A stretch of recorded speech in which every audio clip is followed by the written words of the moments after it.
এই যে সুন্দর খাবারটা দেখতে পাচ্ছেন, এটা হচ্ছে পাউরুটি। পাউরুটি তৈরি করবো আজকে আমি। পাউরুটি তৈরি করার জন্য আমি একটা বাটিতে হাফ কাপ হালকা গরম কুসুম পানি দিয়ে তার মধ্যে হচ্ছে 2 চামচ ইস্ট দিয়ে দিব।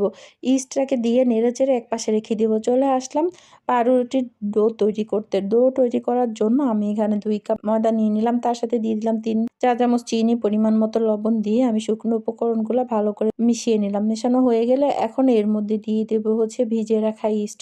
ইস্টটাকে দিয়ে আমি হচ্ছে চামচের সাহায্যে আরেকটু নেড়েচেড়ে নিব। এখন এর সাথে দিয়ে দেব হচ্ছে পরিমাণ মতো তেল। তেলটাকে দিয়ে আমি ভালো করে নেড়েচেড়ে নিব। আর এখন এর সাথে একটু একটু করে রুম টেম্পারেচারে থাকা পানি দিয়ে দেব।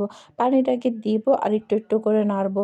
নাড়তে নাড়তে তো আমার এটা হচ্ছে সুন্দর একটা ডোতে তৈরি হবে। তো এই ডোটা হচ্ছে আপনার যত সুন্দর করে আপনার ডো তৈরি করবেন, হাতে মাখবেন, তত রুটিটা কিন্তু ফুলবে। এটা হচ্ছে আপনার হাতে মাখার উপর ডিপেন্ড করে। যতটা সময় নিয়ে আলতো হাতে অনেক সময় নিয়ে ডলে ডলে মাখবেন, তত এটা কিন্তু ফুলবে রুটিটা। তো আমি হচ্ছে হাত দিয়ে আমি ভালো করে হচ্ছে একটু সময় নিয়ে মাখতেছি। তো মনে হচ্ছে আর একটু পানি লাগবে। তো আমি আরেকটু পানি অ্যাড করে আমি সুন্দর করে হচ্ছে আলতো হাতে মেখে নিচ্ছি। সুন্দর করে যখন এটা মাখানো হয়ে যাবে, তখন আমি হচ্ছে এই যে এরকম একটা গোল শেপ করে এখন এটাকে হচ্ছে প্রায় আমি 40 মিনিট বা 1 ঘন্টার জন্য রেখে দেব।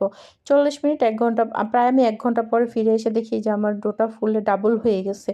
তো এখন আমি ডোটাকে আরেকটু হাতে হচ্ছে মথে নেব। এই যে দেখতে পাচ্ছেন, ডোটা কিন্তু আমার হাতেও লাগতেছে না আর হচ্ছে বাটিতেও লাগতেছে না। আমি হচ্ছে এখন ডোটাকে 4 ভাগ করে নেব। যখন ভালো করে এটা মাখানো হয়ে গেছে, আমি এটাকে 4 ভাগ করে তারপরে এই যে গোল গোল করে শেপ দিয়ে নেব। তো দেখতে পাচ্ছেন আমি কিভাবে এটাকে গোল গোল করে শেপ দিতেছি। তো আমি হচ্ছে যে প্লেটে রুটিটা বানাবো, সেই প্লেটে হচ্ছে একটু তেল দিয়ে দিলাম। তেল দিয়ে আমি হচ্ছে সবগুলা ডোকে এভাবে গোল গোল করে ওই প্লেটে সাজিয়ে রাখবো। ডোটা যখন সবগুলা তৈরি হয়ে যাবে, তখন এর মধ্যে আমি সৌন্দর্যের জন্য একটু তিল দিয়ে দিব। তিলটা দিলেও হয়, না দিলেও হয়, দিলে ভালো লাগে দেখতে। তো এখন এর মধ্যে একটু তেল দিয়ে দিব রুটির ডোটার উপরে। আসলে তিলটা দেওয়ার আগে তেলটা দেওয়া দরকার ছিল। এখন যখন তেলটা দিতেছি, তখন তিলগুলা হাতের সাথে লেগে যাচ্ছে। যাই হোক, তারপরে হচ্ছে আমি এখন এটাকে আমার হচ্ছে ডোয়ের উপরে ডোয়ের উপরে তিল এবং তেল দেওয়া হয়ে গেছে। এখন আমি এই ডোটাকে হচ্ছে প্লেট সহকারে এই কড়াইয়ের মধ্যে বসাই দেব।